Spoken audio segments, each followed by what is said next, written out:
ஆச்சி மசாலா. எந்த சமையலும் ருசி தேடும் ரகசியம். 20 ரூபாய்.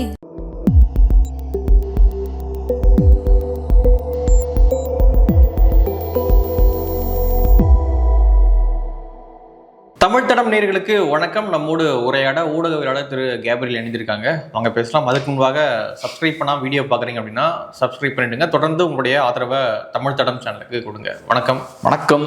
கொஞ்சம் வித்தியாசமான டாபிக் இன்னைக்கு.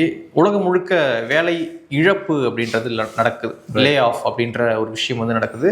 ஸோ இது குறிப்பாக ஐடி துறையில் ஒர்க் பண்ணக்கூடியவங்களை தான் அதிகமாக பாதிக்குது.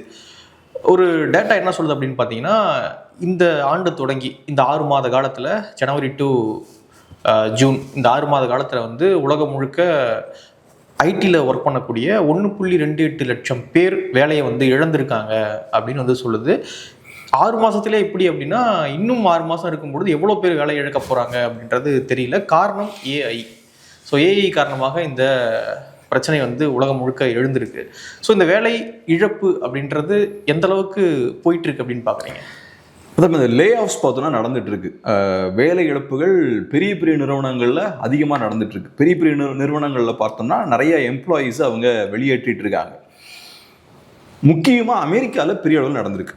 70%, ஏறக்குறைய 70% பார்த்தோம்னா இந்த வேலை இழப்புகள் அமெரிக்காவில் நடந்திருக்கு. 2வது இடத்துல இந்தியா இருக்கு. 7%க்கு மேலே ஒட்டுமொத்த வேலை இழப்புகளில் 7%க்கு மேலே இந்தியாவில் நடந்திருக்கு. 3வது ஜெர்மனி, 4வது யூகே, அந்த மாதிரி பார்க்க முடியுது. ஸோ முதல்ல அமெரிக்கா ரொம்ப பெரிய லெவலில் பாதிக்கப்பட்டிருக்காங்க. 2வது இந்தியா பாதிக்கப்பட்டிருக்காங்க. இப்போ இந்தியாவை பொறுத்தளவில் ஐரோப்பிய நாடுகளில் வேலை இழப்பு ஏற்பட்டால் வரக்கூடிய பாதிப்பு இருக்குல்ல, அதை விட இந்தியாவில் இன்னும் பெரிய பாதிப்பு ஏற்படும். அதை நம்ம கடைசியில் நம்ம பேசுவோம். ஏன் இந்தியாவுக்கு இது பெரிய சிக்கல் அப்படின்றத நம்ம கடைசியில் பார்ப்போம். ஸோ இப்போ நம்ம பார்த்த மாதிரி நிறைய வேலை இழப்புகள் ஏற்பட்டிருக்கு. குறிப்பாக பார்த்தோம்னா ஆரக்கிள் நிறுவனத்தில் ஏறக்குறைய 20,000 30,000 பேரை நீக்கியிருக்காங்க வேலையிலிருந்து. 13% அவங்களோட ஒர்க் ஃபோர்ஸை கம்மி பண்ணியிருக்காங்க. 13% கம்மி பண்ணியிருக்காங்க. அதே மாதிரி ஹெச்எஸ்பிசி ஹோல்டிங்ஸை பொறுத்தளவில் ஏறக்குறைய 20,000 பேரை வந்து வெளியேற்றியிருக்காங்க. ஒரு 10% அவங்களோட ஓவரால் ஒர்க் ஃபோர்ஸை கம்மி பண்ணியிருக்காங்க. மெட்டா எடுத்துக்கிட்டோம்னா 8,000 பேரை வெளியேற்றியிருக்காங்க. அவங்களும் ஏறக்குறைய 10% பார்த்தோம்னா கம்மி பண்ணுறாங்க. அப்புறம் மைக்ரோசாஃப்ட் வந்து இப்போ ரீசெண்டாக இப்போ நியூஸ் வந்துட்டு இருக்கு, 4,800 பேரை வெளியேற்றியிருக்காங்க. அதே மாதிரி அமேசான் 16,000 பேரை வெளியேற்றிருக்காங்க. சிஸ்கோவை பொறுத்தளவில் 4,000 பேர், 5% ஏறக்குறைய வெளியேற்றிருக்காங்க. ஸோ இன்டர்நேஷ்னல் லெவலில் இந்த விஷயத்த பார்க்க முடியுது. இப்போ இந்தியாவை எடுத்துக்கிட்டோம்னா டிசிஎஸ்ல ஏறக்குறைய 23,000 எம்ப்ளாயீஸ் அவங்க வெளியேற்றிருக்காங்க. அதே மாதிரி ஆரக்கிள் இந்தியாவை எடுத்துக்கிட்டோம்னா ஏறக்குறைய 12,000 பேரை வெளியேற்றிருக்காங்க. காக்னிசன்ட் இந்தியாவை எடுத்துக்கிட்டோம்னா 12,000 பேரை வெளியேற்றிருக்காங்க. அது போக அமேசான், பிளிப்கார்ட், ஓலா, வேற நிறைய நிறுவனங்களையும் பார்த்தோம்னா ஆயிரக்கணக்கான பேர் வெளியேற்றப்பட்டு இருக்காங்க. ஸோ இப்போ முக்கியமான கேள்வி என்னன்னா, ஏன் இப்போ இந்த 2 வருஷமா லே ஆஃப்ஸ் நிறைய பேர் ஏன் வெளியேற்றப்படுறாங்க, அவங்க ஏன் வேலையிலேருந்து வெளியேற்றப்படுறாங்க அப்படின்ற முக்கியமான ஒரு கேள்வி இருக்கு. நிறுவனங்களை பொறுத்தளவில் இந்த பழியை தூக்கி ஏஐ மேலே போட்டுடுறாங்க. அஃப்கோர்ஸ் உண்மைதான், ஆனால் 100% உண்மை கிடையாது. ஏன் நிறுவனங்கள் பழியை தூக்கி ஏஐ மேலே போடுறாங்கன்னா, இப்போ ஒரு பெரிய ஒரு பேச்சு இருக்கு, ஃபியூச்சர் வந்து ஆர்டிஃபிஷியல் இன்டெலிஜென்ஸ் தான், பெரிய ஒரு புரட்சி நடக்க போகுது அப்படின்ற ஒரு பேச்சு நடக்குது. ஸோ அப்படி இருக்கும்போது கம்பெனிஸ் என்ன செய்ய என்ன ப்ரொஜெக்ட் பண்ண முயற்சி பண்ணுறாங்கன்னா, அந்த ஏஐ ரெவல்யூஷனுக்கு நாங்கள் தயாராகிட்டு இருக்கோம், எங்கள் வேலைகளை, கம்பெனியில் இருக்கக்கூடிய வேலைகளை ஏஐ டெக்னாலஜி யூஸ் பண்ணி எஃபெக்டிவாக பண்ணுறோம். ஸோ அதனால் வேலை இழப்புகள் நடக்குது. ஸோ நேச்சுரலாக நிறைய வேலை இழப்பு நடக்குதுனாலே நாங்கள் ஏஐ யூஸ் பண்ணுறோன்னு அர்த்தம். ஸோ இப்போ மக்கள் மத்தியில் பார்க்கும்போது, இன்வெஸ்டர்ஸ் மத்தியில் பார்க்கும்போது ரொம்ப அட்வான்ஸ்டாக அந்த கம்பெனி போயிட்டு இருக்கு போல, அதனால தான் நிறையா எம்ப்ளாயீஸை வெளியேற்றிட்டு இருக்காங்க அப்படின்ற ஒரு தோற்றத்தை ஏற்படுத்தும். ஸோ அந்த கம்பெனியோட அந்த இமேஜை பூஸ்ட் பண்ணுறதுக்காக வேலை இழப்புகள்லாம் ஏற்படும் போது, நிறைய எம்ப்ளாயீஸை வெளியேற்றும் போது ஏஐ நாங்கள் உள்ளே கொண்டு வந்துட்டோம், ஏஐனால இதெல்லாம் ஏற்படுது அப்படின்ற ஒரு நரேட்டிவை கட்டமைச்சிட்டு இருக்காங்க. அது ஒரு பார்ட். அதை தாண்டி அஃப்கோர்ஸ் ஏஐ பார்த்தோன்னா நிறைய வேலைகளை செய்ய ஆரம்பிக்குது. குறிப்பாக அந்த பேசிக்கான ஒர்க்லாம் இருக்கும் இல்லையா, கால் சென்டர் ஒர்க்காக இருக்கும், கஸ்டமர் கேர் ஒர்க்காக இருக்கும், பேசிக் லெவல் கோடிங்காக இருக்கலாம். ஸோ இந்த மாதிரியான வேலைகளை அஃப்கோர்ஸ் ஏஐ வந்து எஃபெக்டிவாக பண்ண ஆரம்பிச்சிருச்சு. ஸோ அந்த மாதிரியான வேலைகள் செய்வதற்கு எம்ப்ளாயீஸ் இப்போ, மனிதர்கள் இப்போ தேவைப்படுறதில்ல. அந்த விஷயமும் இருக்கு. ஆனால் இன்னொரு முக்கியமான காரணம் என்னன்னா, கோவிட் டைம்ல நிறைய பேரை வேலைக்கு எடுக்கிறாங்க. அப்போ ஒரு பெரிய பூமி ஏற்படுது, நிறைய பேரை தேவைக்கு அதிகமாக ஆட்களை உள்ள எடுக்கிறாங்க. ஏன் எடுக்கிறாங்க நம்ம எல்லாருக்கும் தெரியும். நம்ம எல்லாம் வீட்டில் உட்காந்துருக்கோம், எல்லாரும் ஃபேஸ்புக்கை யூஸ் பண்ணுறோம், ஓடிடி பிளாட்ஃபார்ம்ஸை யூஸ் பண்ணுறோம், நிறையா ஆன்லைன் ப்ராடக்ட்ஸ்லாம் கன்சியூம் பண்ண ஆரம்பிக்கிறோம். ஸோ அப்போ நேச்சுரலாக என்ன ஆகுது, ஒரு பெரிய டிமாண்ட் கிரியேட் ஆகுது. ஸோ எல்லா நிறுவனங்களும் என்ன பண்ணுறாங்க, போட்டு நிறைய எம்ப்ளாயிஸை ஹையர் பண்ண ஆரம்பிக்கிறாங்க. அதுக்கப்புறம் இந்த டிமாண்ட் பார்த்தோன்னா கம்மியாக ஆரம்பிக்குது. கோவிட் முடிஞ்சதுக்கப்புறம் எல்லாரும் வேலைக்கு போக ஆரம்பிக்கிறாங்க. இந்த டிஜிட்டல் ப்ராடக்ட்ஸை கன்சியூம் பண்ணுறது இருக்குல்ல, அது கம்மியாக ஆரம்பிக்குது. ஸோ அப்போ என்ன ஆகுது, கையில் நிறைய எம்ப்ளாயிஸ் இருக்கும்போது வச்சிருக்க முடியாது அவங்கள கொஞ்சம் கொஞ்சமாக வெளியேற்ற ஆரம்பிக்கிறாங்க. இந்த விஷயம் நடக்குது. அது போக குளோபல் லெவலில் பார்த்தோம்னா ஒரு மந்த நிலையும் இருக்குது, பொருளாதார ரீதியாக ஒரு மந்த நிலை இருக்குது. இப்போ இந்தியாவை பொறுத்தளவில் நம்ம எல்லாருக்கும் தெரியும், நம்ம யூரோப்பில் அமெரிக்காவில் இருக்க நிறுவனங்களுக்கு இங்கேருந்து வேலை பார்த்துட்டு இருக்கோம். இப்போ ஒரு 4 கான்செப்ட் சொல்லுவாங்க. கம்பெனிஸ் பார்த்தோம்னா இன்ஹவுஸாகவே சில கம்பெனிஸ் எல்லாமே பண்ணுவாங்க. இப்போ ஒரு கம்பெனி இருக்குன்னா அவங்களுக்கு தேவையான விஷயங்கள் அந்த கம்பெனிக்குள்ளேயே எல்லாம் பண்ணிடுவாங்க. அது தாண்டி அவுட் சோர்சிங் பண்ணுவாங்க. அவுட் சோர்சிங்னா இப்போ ஃபார் எக்ஸாம்பிள் நம்ம ஒரு மீடியா கம்பெனி வச்சுட்டு இருக்கோம், நமக்கு எடிட்டிங் பண்ணுவோம், கேமரா ஒர்க் பண்ணுவோம், இதெல்லாம் பண்ணுறோம் இல்லையா. எடிட்டிங்கை நம்ம அவுட் சோர்ஸ் பண்ணிடலாம். நம்மளா ஒரு எடிட்டரை ஹையர் பண்ணி பண்ணுறதை விட அவுட் சோர்ஸ் பண்ணால் ஈஸிங்க, இடம் மிச்சமாகும், ஆஃபீஸ் ஸ்பேஸ் மிச்சமாகும். பேசாமல் அவுட் சோர்ஸ் பண்ணிடுவோம், 2 எடிட்டருக்கு ஒர்க்கை வந்து வெளியே கொடுத்துருவோம், மாதம் அவங்களுக்கு பே பண்ணிடுவோம். இது அவுட் சோர்சிங். நான் எனக்கு தேவையான வேலையை ஒரு தேர்ட் பார்ட்டியை வச்சு நான் பண்ணுறது அவுட் சோர்சிங். அதே மாதிரி ஆஃப் ஷோரிங்னு ஒரு கான்செப்ட் இருக்குது. இப்போ அடிடாஸ்லாம் எடுத்துக்கிட்டோம்னா வியட்நாமில் ஒரு ஃபேக்ட்ரி வச்சுருப்பாங்க. வியட்நாமில் இருக்கக்கூடிய அந்த ஃபேக்ட்ரி வழியாக அடிடாஸ் ஷூஸை வந்து ப்ரொடியூஸ் பண்ணுவாங்க. அந்த ஃபேக்ட்ரி வந்து அடிடாஸோட ஃபேக்ட்ரியாக தான் இருக்கும். ஏன் இதை பண்ணுறாங்க, அமெரிக்காவில் அந்த ஷூவை மேனுஃபேக்சர் பண்ணால் காசு அதிகமாகும், எம்ப்ளாயீஸுக்கு அதிகமான சம்பளம் கொடுக்க வேண்டியிருக்கும். வியட்நாமில் நீங்கள் பண்ணீங்கன்னா கவர்மெண்ட் ரெகுலேஷன்ஸ்லாம் ரொம்ப ஈஸியாக இருக்கும், எம்ப்ளாயீஸுக்கு ரொம்ப கம்மியான காசு கொடுத்தா போதும். ஸோ இது பேர் வந்து ஆஃப் ஷோரிங். நீங்கள் வேற ஒரு நாட்டில் நீங்கள் இன்வெஸ்ட் பண்ணுறது. அதே மாதிரி ஆஃப் ஷோர் அவுட் சோர்சிங்னு ஒன்று இருக்கு. ஆஃப் ஷோர் அவுட் சோர்சிங்னா என்னன்னு பார்த்தோம்னா, எப்படி அவுட் சோர்சிங்ன்றது வேற தேர்ட் பார்ட்டிட்டு கொடுக்குறோம் இல்லையா, அதே மாதிரி வேற நாடுகளில் இருக்கக்கூடிய நிறுவனங்கள்கிட்ட ஒர்க்கை கொடுத்துட்றது. இப்போ அமெரிக்காவில் வால்மார்ட்டுக்கு சில பேக் அண்ட் ஒர்க்லாம் இருக்கும், அதை இந்தியாவுக்கு அவங்க கொடுத்துருவாங்க. இது of sure out sourcing. World is flat அப்படின்ற ஒரு புக் இருக்குது, தாமஸ் ஃப்ரீட்மேன் அப்படின்ற ஒருத்தர் எழுதின புக். அது பழைய புக், நான்லாம் காலேஜ் படிக்கும்போது அந்த புக் அந்த டைமில் பார்த்தோன்னா பெரிய ஒரு புரட்சிகரமான புக்காக பார்க்கப்பட்டது. உலகம் எப்படி ஆப்ரேட் ஆகுது, அவுட் சோர்சிங்னா என்ன, ஆஃப் ஷோரிங்னா என்ன, ஆஃப் ஷோர் அவுட் சோர்சிங்னா என்ன, இந்த விஷயங்கள் எல்லாத்தையும் நான் டீட்டெயிலாக எக்ஸ்பிளைன் பண்ணியிருப்பேன். ஸோ அந்த விஷயம் பார்த்தோம்னா இப்போ இந்தியாவில் நம்ம பண்ணுற வேலை அதுதான். வால்மார்ட்டுக்கு சில பேக் அண்ட் ஒர்க்லாம் இருக்கும் இல்லையா, அந்த விஷயங்களை இங்கே டிசிஎஸ்ல உட்காந்துட்டு காக்னிசன்ட்ல உட்காந்து நம்ம ஆட்கள் பார்த்துட்டு இருப்பாங்க. அங்கே கூடிய ஃபினான்ஷியல் நிறுவனங்களுக்கு தேவையான ஒர்க்கை இங்கே உட்காந்து பார்த்துட்டு இருப்பாங்க. இந்த விஷயத்தை நம்ம பண்ணிட்டு இருக்கோம். இப்போ நான் சொன்ன மாதிரி ஃபாரின் கண்ட்ரீஸில் பார்த்தோம்னா, குறிப்பாக அந்த மேற்கத்திய நாடுகளில் ஒரு எக்கனாமிக் ஸ்லோ டவுன் இருக்குது. பொருளாதாரம் பார்த்தோம்னா பெரிய லெவலில் வளரல. ஸோ இப்போ நேச்சுரலாக என்ன ஆகும், அங்கிருந்து வரக்கூடிய ஒர்க்கும் கம்மியாகும். ஏன்னா அங்கே வந்து பெரிய பொருளாதார ஒரு பூம் இல்லைன்னா நேச்சுரலாக நமக்கு வரக்கூடிய ஒர்க்கும் கம்மியாகும். ஸோ அந்த ஒரு சிக்கலும் இருக்குது. அது போக இப்போ ஏஐ டெக்னாலஜி தான் வளர ஆரம்பிச்சதுக்கப்புறம் புதுசாக ஒரு ட்ரெண்டும் கிரியேட் ஆகிருக்கு. அது என்ன சொல்லுவாங்கன்னா ஏஐ டீஃப்ளேஷன் பாங்க. இன்ஃப்ளேஷனாக நமக்கு தெரியும், பணவீக்கத்தை இன்ஃப்ளேஷன் பாங்க. டீஃப்ளேஷன்னா அதுக்கு நேர் எதிரான ஒரு விஷயம். ஸோ இப்போ ஏஐ டிஃப்ளேஷன்னா என்ன, ஏஐ டிஃப்ளேஷன்னா என்னன்னா, இப்போ ஏஐ டெக்னாலஜியை உள்ளே கொண்டு வரும்போது நேச்சுரலாக என்ன நடக்குது, ஒரு ப்ராடக்டை உற்பத்தி பண்ணுறதுக்கு தேவையான அந்த பணம் இருக்குல்ல, அது கம்மியாகும். இப்போ நம்ம ஒரு ஆஃபீஸ் ரன் பண்ணுறோம், அந்த ஆஃபீஸ் ரன் பண்ணால் நமக்கு மாதம் ஒரு 1000 ரூபா ஆகுதுன்னு வச்சுப்போம். ஏஐ உள்ள இன்ட்ரடியூஸ் பண்ணோம்னா நிறைய வேலையை ஏஐ பார்த்துரும். ஸோ நம்ம எம்ப்ளாயீஸ் நிறைய பேர் வச்சுருக்க வேண்டாம். அப்போ நேச்சுரலாக நமக்கு லாபம் அதிகமாகும், நம்ம உற்பத்தி பண்ணக்கூடிய அந்த ப்ராடக்டோட ப்ரைஸும் பார்த்தோம்னா கம்மியாகும். ஸோ ஏஐயால் என்ன ஆகுது, கன்சியூமர்ஸுக்கு ஒரு லாபம் வருது, அந்த பொருட்செலவு வந்து கம்மியாகுது. ஸோ அதை வந்து ஏஐ டிஃப்ளேஷன் அப்படின்ற மாதிரி அவங்க சொல்கிறாங்க.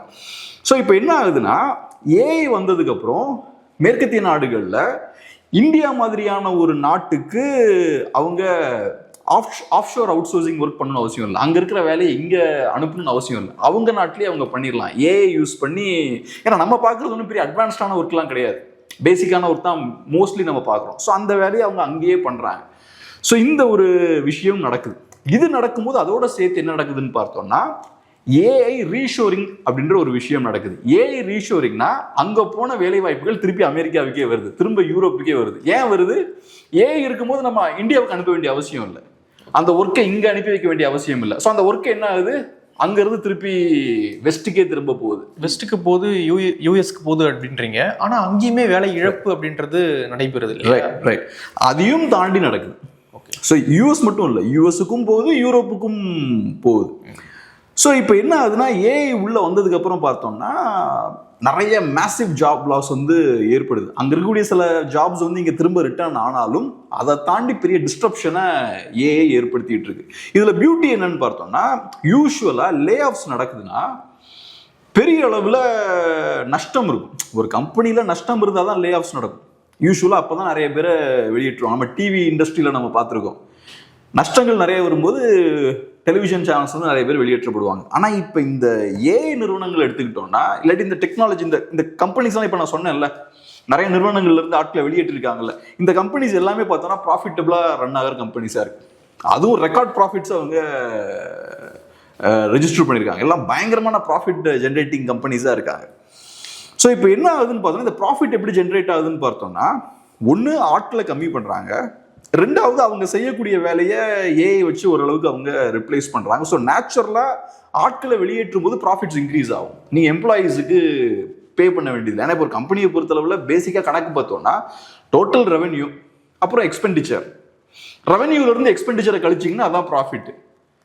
ஸோ அப்போ எம்ப்ளாயிஸை நீங்கள் வெளியே அனுப்பிட்டீங்கன்னா எக்ஸ்பெண்டிச்சர் கம்மியாகிடும். ரெவென்யூ ஒரே மாதிரி தான் இருக்குது, ஏன்னா ஏஐ வச்சு நீங்கள் அந்த ஒர்க்கை பண்ணுறீங்க. ஸோ ரெவென்யூ ஒரே மாதிரி தான் இருக்குது, ஆனால் எக்ஸ்பெண்டிச்சர் சுருங்கிடுது. அப்போ நேச்சுரலாக என்ன ஆகுதுன்னா, ப்ராஃபிட்ஸ் வந்து சகட்டு மேனிக்கு இன்க்ரீஸ் ஆகுது. இந்த ப்ராஃபிட்ஸை பார்த்தோம்னா ஏஐ நிறுவனங்களை இன்வெஸ்ட் பண்ணுறாங்க. இப்போ நான் சொன்ன இந்த நிறுவனங்கள் எல்லாமே பார்த்தோம்னா பெரிய அளவில் ஆர்டிஃபிஷியல் இன்டெலிஜென்ஸில் இன்வெஸ்ட் பண்ணிட்டு இருக்காங்க. கூகுளாக இருக்கலாம், மெட்டாவாக இருக்கலாம், ஆப்பிளாக இருக்கலாம், எல்லா நிறுவனங்களும் ஏஐயில் இன்வெஸ்ட் பண்ணுறாங்க. ஸோ இவங்களுடைய எண்ணம் என்னவா இருக்குன்னா, ஃபியூச்சரில் பெரிய ஒரு ஏஐ ரெவல்யூஷன் வரப்போகுதுன்ற ஒரு எண்ணம் இருக்குது. பெரிய ஒரு புரட்சி ஒன்று நடக்க போகுது அப்படின்ற எண்ணம் இருக்குது. அதை நம்பி ஏகப்பட்ட பணத்தை இன்வெஸ்ட் பண்ணிட்டு இருக்காங்க.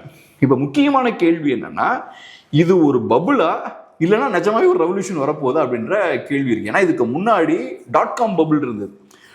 .com பபுள் பீரியட்லையும் பார்த்தோம்னா இதே மாதிரி தான் வெறித்தனமாக இன்வெஸ்ட் பண்ணுறாங்க. ஏகப்பட்ட பணத்தை எல்லாம் இன்வெஸ்ட் பண்ணுறாங்க. அப்புறம் டம்னு அந்த பபுள் பார்த்தோம்னா வெடிச்சிருச்சு. இவங்க எதிர்பார்த்த மாதிரி பெரிய புரட்சி நடக்கல. என்ன நடந்ததுன்னா, இவங்க எதிர்பார்த்த வேகத்தில் அந்த புரட்சி நடக்கல. அதுக்கப்புறம் ஸ்லோவாக பெரிய நிறைய மாற்றங்கள் வந்து ஏற்படுத்துச்சு. அந்த காலத்தில் பார்த்தீங்கன்னா ஏறக்குறைய அமேசான்லாம் காலி ஆயிடுச்சு. இன்னைக்கு அமேசான் இவ்வளோ பெரிய நிறுவனமாக இருக்குல்ல, .com பபுள் வெடிக்கும் போது ஏறக்குறைய அமேசானோட ஷேர் வேல்யூஸ்லாம் பார்த்தோன்னா 90% கம்மியாயிடுச்சு. ஏறக்குறைய அந்த கம்பெனிலாம் காணாமல் போயிருக்கும். அமேசான்லாம் எப்படியோ தத்தி புத்தி அந்த .com பபுள் பஸ்ஸில் எப்படியோ தப்பிச்சிட்டாங்க. ஈபே ஒரு நல்ல எக்ஸாம்பிள். அவங்களும் பார்த்தோன்னா அந்த டைமில் .com பபுள் பஸ் காலகட்டத்தில் தப்பிச்சாங்க. அது போக வேற நிறைய பெரிய நிறுவனங்கள்லாம் பார்த்தோம்னா காணாமல் போனாங்க. எனக்கு ஞாபகம் இருக்கு, toys.com இது இந்த டாய்ஸை பேஸ் பண்ணிலாம் ஒரு ஃபேமஸான ஒரு வெப்சைட் இருந்து அவங்கெல்லாம் காணாமல் போனாங்க. ஸோ இப்பயும் என்ன ஒரு பயம் இருக்குன்னா, எல்லாரும் பணத்தை கொட்டுறாங்க. ஏன்னா எல்லாருக்கும் நம்பிக்கை என்னன்னா, ஏஐ ஒரு பெரிய ஒரு புரட்சியாக அமையும் அப்படின்ற நம்பிக்கையில நிறைய பணத்தை இன்வெஸ்ட் பண்றாங்க. நான் சொன்ன இந்த கார்பரேட்ஸ் எல்லாமே பயங்கரமா பணத்தை இன்வெஸ்ட் பண்றாங்க. அது போக பாண்ட்ஸ் வழியா வேற நிறைய வழியில நிறைய அந்த ஃபண்ட்ஸை வந்து மொபிலைஸ் பண்ணிட்டு இருக்காங்க. ஸோ இப்போ கேள்வி என்னன்னா, இந்த ஏஐ ரெவல்யூஷன் நடக்குமா, இல்லைன்னா இதுக்கு முன்னாடி பபுள்ஸ்லாம் வெடிக்குதுல, பபுள்ஸ்னால எப்பவும் வெடிக்கும், அந்த மாதிரி ஒரு பஸ்ட் ஒன்று ஏற்படுமா அப்படின்ற ஒரு கேள்வியும் இருக்கு. ஆனால் இப்போ நடக்கிற விஷயங்களை வச்சு பார்க்கும்போது பரவலாக சொல்லப்படுற விஷயம் என்னன்னா, இந்த ஏஐ பபுளும் ஒரு முடிவுக்கு வரும், ஒரு பெரிய ஒரு கிராஷ் இருக்கும் அப்படின்ற மாதிரியும் சொல்றாங்க. குறிப்பாக இப்போ ஓப்பன் ஏஐ நிறுவனத்தோட சிஇஓ சாம் ஆல்ட்மேன் எடுத்துக்கிட்டோம்னா, அவர் இந்த லாஸ்ட் 2 இயர்ஸாக பேசும்போது ஏஐ வந்ததுக்கப்புறம் ஏகப்பட்ட ஜாப் லாஸ் இருக்கும், கம்ப்ளீட்டாக புரட்டி போட்டுரும், மனிதர்களுக்கான வேலையே ரொம்ப குறவாக இருக்கும்ன்ற துணியில் நிறைய பேசிக்கிட்டே இருந்தார். ஆனால் இப்போ ரீசெண்டாக பேசும்போது நம்ம எதிர்பார்த்த அளவுக்கு பெருசாக மாற்றங்கள் ஏற்படலை, ஏஐனால பெருசாக மனிதர்களை ரிப்ளேஸ் பண்ண முடியல அப்படின்ற அந்த டோனை வந்து கொஞ்சம் கம்மி பண்ணுறாரு. இப்போ இந்த லாஸ்ட் ஒரு 2 இயர்ஸாக பார்த்தீங்கன்னா ஏகப்பட்ட வீடியோஸ் மனிதர்களை ஃபுல்லாக ரிப்ளேஸ் பண்ணிடும் ஏஐ, இனி மனுஷங்களுக்குலாம் வேலையே இருக்காது அப்படின்ற ஒரு ஃபியர் மாங்கரிங்னு சொல்லுவாங்கல்ல, அதை தொடர்ந்து அதை பண்ணிக்கிட்டே இருந்தாங்க. கம்ப்யூட்டர் வந்த பொழுதும் அது நடந்துச்சு இல்லை, கம்ப்யூட்டர் வந்தப்போ நடந்தது, இண்டஸ்ட்ரியல் ரெவல்யூஷன் வந்தப்பையும் நடந்தது, ரெகுலராக நடந்துக்கிட்டே இருக்கும். நான் சொல்கிறேன், மனிதர்களுக்கு எப்போவுமே வேலை இருக்கும். பட் இந்த ஃபியர் மாங்கரிங் இருக்குல்ல, இதை ஏன் பண்ணுறாங்கன்னா, ஏஐ ரெவல்யூஷன் தான் ஃபியூச்சரில் எல்லாம், ஏஐ வந்துச்சுன்னா எல்லாமே பண்ணிருன்ற ஒரு இமேஜ் கிரியேட் பண்ணால் எல்லாரும் ஏஐல இன்வெஸ்ட் பண்ண ஆரம்பிச்சிருவாங்க. ஏஐ தான் ஃபியூச்சர்னா எல்லாரும் அதில் பணத்தை கொட்ட ஆரம்பிச்சிருவாங்க. ஸோ உங்களுக்கு பணத்தை மொபிலைஸ் பண்ணுறதெல்லாம் ஈஸியாகும். அதுக்காக இந்த மாதிரியான ஒரு பயங்கரமான ஒரு ஹைப்பை கொடுத்துக்கிட்டே இருந்தாங்க. ஆனால் இப்போ என்ன சிக்கல்னா, இவங்க எதிர்பார்த்த வேகத்தில் நடக்கல. .com பபுள் பீரியட்லயும் அதே மாதிரி தான். சீக்கிரமா ஒரு புரட்சி வரும்னு சொல்லி எல்லாம் பயங்கரமா பணத்தை இன்வெஸ்ட் பண்ணாங்க. ஆனா அவங்க எதிர்பார்த்த வேகத்துல அந்த விஷயங்கள் நடக்கல. இப்ப ஏஐலயும் என்ன சிக்கல்னு பார்த்தோம்னா, இந்த நிறுவனங்கள் இருக்கு பாருங்க, ஓப்பன் ஏஐயா இருக்கலாம், மெட்டா ஏஐயா இருக்கலாம், இந்த நிறுவனங்கள் 10 ரூபா செலவழிக்கிறாங்கன்னா 1 ரூபா தான் எடுக்கிறாங்க. ஸோ ஏகப்பட்ட பணத்தை உள்ள பம்ப் பண்றாங்க. ஆனா போட்ட பணம் திரும்ப ரிட்டர்ன் ஆக மாட்டேங்குது. 10 ரூபா இன்வெஸ்ட் பண்ணீங்கன்னா 20 ருபீஸாவது வரணும். ஆனா இங்க 10 ரூபா நீங்க இன்வெஸ்ட் பண்ணாதான் 1 ரூபா எடுக்க முடியுது. அது போக இந்த ஏஐ ப்ராடக்ட்ஸ்லாம் இருக்குல்ல, எஃபெக்டிவாகவும் இருக்கு இல்லை. ஃபர்ஸ்ட் சொல்லப்பட்ட விஷயம் என்னன்னா எல்லா வேலையும் ரிப்ளேஸ் பண்ணிடுவோம் ஏஐ அப்படின்னாங்க. இப்போ ரீசெண்டாக வரக்கூடிய டேட்டா என்ன சொல்லுதுன்னா, 100% ஒர்க்கை தான் ஏஐயால பண்ண முடியுது, மீதி ஒர்க்கெல்லாம் எஃபெக்டிவாக பண்ண முடியல. ஸோ நிறைய நிறுவனங்கள் என்ன பண்ணுறாங்க, மெக்டானல்ட்ஸ்லாம் பார்த்தீங்கன்னா, மெக்டானல்ட்ஸாக இருக்கலாம், ஸ்டார் பக்ஸாக இருக்கலாம், அவங்களாம் ஏஐ உள்ளே கொண்டு வர பார்த்தாங்க. கஸ்டமர் சர்வீஸ்லாம் ஏஐ வந்து பெரிய லெவலில் இம்ப்ளிமெண்ட் பண்ண ட்ரை பண்ணாங்க. கடைசியில் எதிர்பார்த்த மாதிரி ஒர்க் ஆகல, அப்புறம் ரிவர்ஸ் போயிட்டாங்க. ஸோ அதனால இப்போ என்னன்னா, நிறைய ஃபண்ட்ஸை பம்ப் பண்ணியாச்சு, ஆனால் எதிர்பார்த்த மாதிரி விஷயங்கள் நடக்கல. ஸோ ஃபியூச்சரில் ஒரு இந்த ஏஐ பபுளும் வெடிக்கலாம் அப்படின்ற ஒரு சூழல் இருக்கு. பட் என்னதான் இருந்தாலும் ஏஐ இருக்க தான் போகுது. இப்போ ஏன்னா இப்போ ஏஐக்காக பார்த்தோம்னா டேட்டா சென்டர் அதுன்னு ஏகப்பட்ட விஷயம் இன்வெஸ்ட் பண்ணுறாங்க. ஏஐ கிராஷ் நடந்தாலுமே இந்த இன்வெஸ்ட்மெண்ட்ஸ்லாம் இருக்க தான் போகுது. இந்த இன்வெஸ்ட்மெண்ட்ஸ் இருக்க தான் போகுது, இந்த இன்ஃப்ராஸ்ட்ரக்சரும் இருக்க தான் போகுது. சாரி, இன்வெஸ்ட்மெண்ட்ஸ் இல்லை, இந்த இன்ஃப்ராஸ்ட்ரக்சர் இருக்க தான் போகுது. ஸோ அந்த இன்ஃப்ராவை யூஸ் பண்ணி ஃபியூச்சரில் வேற ஏதாவது பண்ணுவாங்க, பட் ஸ்லோவாக மூவ் ஆகும். ஸோ இப்போ என்னன்னா, இந்த ஏஐ பபுளும் என்ன ஆகும் அப்படின்றது தெரியல. ஸோ இப்படி ஏகப்பட்ட கன்ஃபியூஷன்ஸ் பார்த்தோன்னா இருக்கு. இதில் நம்ம இந்தியா மாட்டிட்டு இருக்கோம். அதில் குறிப்பாக இந்தியாவுக்கு என்ன சிக்கல்னு பார்த்தீங்கன்னா, இந்தியா மற்ற கண்ட்ரிஸை விட இன்னும் ரொம்ப மோசமாக பாதிக்கப்படும். ஏன்னா இந்தியாவை பொறுத்தளவில் சர்வீஸ் செக்டர் டிபெண்ட் ஆகிருக்கக்கூடிய ஒரு கண்ட்ரி. நம்ம ஏறக்குறைய 55% நம்மளோட ஜிடிபியில் 56% பார்த்தோம்னா சர்வீஸ் செக்டார்லேருந்து வருது. விவசாயிகள் 45% நம்ம நாட்டில் இருக்காங்க. ஆனால் அக்ரிகல்ச்சர் செக்டார்லேருந்து நமக்கு வரக்கூடிய ஷேர் பார்த்தோம்னா 16% தான். ஓவரால் ஜிடிபியில் வெறும் 16% தான் அக்ரிகல்ச்சர்லேருந்து வருது. ஆனால் 45% இந்தியர்கள் அக்ரிகல்ச்சரில் ஈடுபட்டிருக்காங்க. இதான் நம்ம எப்பவும் சொல்லிக்கிட்டே இருக்கிறது, தமிழ்நாட்டையும் நம்ம ஒரு இண்டஸ்ட்ரியலைஸ்டான ஒரு எக்கானமியாக மாற்றணும், பெரிய அட்வான்ஸ் டெக்னாலஜியை சார்ந்திருக்கக்கூடிய ஒரு எக்கானமியாக மாற்றணும்னு சொல்கிறதுக்கான காரணம் இதுதான். இதில் இன்னொரு முக்கியமான விஷயம் சொல்கிறேன். ஐடி செக்டரில் ஒர்க் பண்ணக்கூடிய எம்ப்ளாயீஸோட எண்ணிக்கை பார்த்தோம்னா <0.5%. ஆனால் ஐடி செக்டரோட கான்ட்ரிபியூஷன் பார்த்தீங்கன்னா ஜிடிபியில் 10%, ஏறக்குறைய 10%. ஸோ <0.5% மக்கள் ஏறக்குறைய 10% கான்ட்ரிபியூட் பண்ணுறாங்க ஜிடிபிக்கு.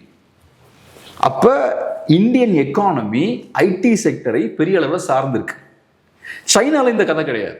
சைனாவை எடுத்துக்கிட்டோம்னா, சைனா இண்டஸ்ட்ரீஸை நம்பி இருக்கக்கூடிய ஒரு எக்கானமியாக இருக்காங்க. இப்போ சைனாவுக்கும் இந்தியாவுக்குள்ள டிஃப்ரென்ஸ் என்னன்னு பார்த்தோம்னா, சைனாக்காரன் 70s இண்டஸ்ட்ரீஸை ஃபோக்கஸ் பண்ண ஆரம்பிச்சிட்டான். ஒரு இண்டஸ்ட்ரியல் எக்கானமியாக நீங்கள் மாறணும்னா உங்களுக்கு பெரிய பெரிய போர்ட்ஸ் வேணும், ரோடு இன்ஃப்ராஸ்ட்ரக்சர் வேணும், அதுக்கு தேவையான நகரங்களை நீங்கள் கட்டமைக்கணும். அது பெரிய செலவு இழுக்கக்கூடிய விஷயம். சைனாக்காரன் அந்த வேலையை வந்து 70s 80s பார்க்க ஆரம்பிச்சிட்டான். ஸோ அப்போ என்ன ஆகுது, 90s லிபரலைசேஷன் வருது, எக்கானமியெல்லாம் நல்லா ஓப்பன் பண்ண ஆரம்பிச்சிட்டாங்க. சைனாக்காரங்க என்ன பண்ணுறாங்க, அவங்க அதுக்கு தேவையான அந்த கட்டமைப்பை உருவாக்கி வச்சிருந்ததால அமெரிக்காவுக்கு, பிரிட்டனுக்கு, அந்த யூரோப்பியன் கண்ட்ரிஸுக்கு தேவையான பொருட்கள்லாம் சைனாலேருந்து மேனுஃபேக்சர் பண்ணி அனுப்ப ஆரம்பிச்சிட்டாங்க. நம்ம அதெல்லாம் பண்ணல. சைனா கிட்ட இருந்த இன்ஃப்ராஸ்ட்ரக்சர் நம்ம கிட்ட இல்லை. ஸோ அப்போ நம்ம என்ன பண்ணுறோம், லிபரலைஸ் பண்ணதுக்கப்புறம் நம்மக்கிட்ட இங்கிலீஷ் பேசக்கூடிய ஆட்கள் நிறைய பேர் இருக்காங்க. ஸோ அப்போ நம்ம இந்த ஐடி ரிலேட்டடான ஃபீல்டை நம்ம ஃபோக்கஸ் பண்ண ஆரம்பிக்கிறோம். ஸோ அங்கே இருக்கக்கூடிய நிறுவனங்களுக்கு பேக் அண்ட் ஒர்க் பண்ணுற இந்த வேலைகள்லாம் நம்ம பார்க்க ஆரம்பிக்கிறோம். ஸோ அதனால இப்போ நம்ம ஐடி செக்டரை பெரிய அளவுக்கு சார்ந்திருக்கோம். சைனீஸ் எக்கானமி ஐடி செக்டரை பெருசாக சார்ந்தில்லை. அது அட்வான்ஸ்டான ஒரு இண்டஸ்ட்ரியல் நேஷன் அவங்க. ஸோ இப்போ இந்த ஐடி இண்டஸ்ட்ரி பாதிக்கப்படுதுன்னா இந்தியாவுக்கு இது பெரிய பாதிப்பை ஏற்படுத்தும். வெறும் 0.5% மக்கள் அந்த இண்டஸ்ட்ரியில் ஈடுபட்டிருந்தாலும், நான் சொன்ன மாதிரி ஜிடிபியில் அவங்களோட கான்ட்ரிபியூஷன் பார்த்தோம்னா 10%. ஸோ இப்போ விவசாயத்துக்கு மிக டிஃப்ரென்ஸ் என்னன்னா, நான் சொன்ன மாதிரி 45% இந்தியர்கள் விவசாயத்தில் ஈடுபட்டிருக்காங்க. அவங்களோட ஜிடிபியில் அவங்களோட கான்ட்ரிபியூஷன் வந்து ஒரு 16% தான் இருக்கு. ஸோ அப்படி இருக்கும்போது என்னன்னா, அவங்களுக்கு அதுலேருந்து வரக்கூடிய பணம் அவங்களுக்கு சாப்பாடு சாப்பிட்றதுக்கும் உணவுக்கும் கரெக்டாக இருக்கும். ஏன்னா அவங்களுக்கு வரக்கூடிய ஷேரே ரொம்ப கம்மியாக இருக்கு. ஆனால் இவங்க அப்படி இல்லை, 0.5% 10% கான்ட்ரிபியூட் பண்ணுறாங்க. ஸோ நிறைய ஸ்பெண்ட் பண்ணுவாங்க, ரியல் எஸ்டேட்டில் இன்வெஸ்ட் பண்ணுவாங்க, நிறைய இந்த பெரிய பெரிய ஃபேஷன் அவுட்லெட்ஸில் போய் நிறையா ஸ்பெண்ட் பண்ணுவாங்க, ஃபுட் செயின்ஸ்லலாம் போய் நிறையா பணத்தை ஸ்பெண்ட் பண்ணுவாங்க. அப்போ இந்த இண்டஸ்ட்ரி பாதிக்கப்பட்டுச்சுன்னா ஓவரால் எக்கானமி பாதிக்கப்படும், பிஸ்னஸ் என்வரன்மெண்ட் ஓவராலாக டேமேஜ் ஆகும். ஒன்றும் இல்லை, இப்போ நான் வந்து ஷோலிங்கநல்லூர் பக்கம் தான் இருக்கேன். கோவிடுக்கு அப்புறம் இன்னும் ரிகவர் ஆகலை. ஏன்னா ஃபுல்லாக கோவிட் டைமில் எம்ப்ளாயீஸ்லாம் வீட்டுக்கு போயிட்டாங்க. அதுக்கப்புறமும் கோவிட் முடிஞ்சதுக்கு அப்புறமும் பழையபடி எல்லாருமே ஃபுல்லாக வரல.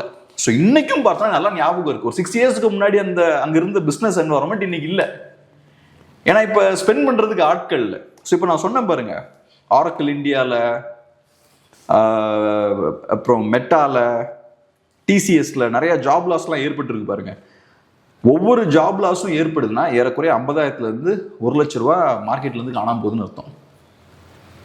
அந்த 50,000 1 லட்ச ரூபா இருந்ததுன்னா அங்கே போய் செலவழிப்பாங்க, நமக்கு ஒரு பூஸ்ட் இருக்கும். அந்த விஷயம் வந்து இப்போ இல்லை. ஸோ அதனால இந்தியாவுக்கு இது பெரிய ஒரு பாதிப்பை ஏற்படுத்தும்.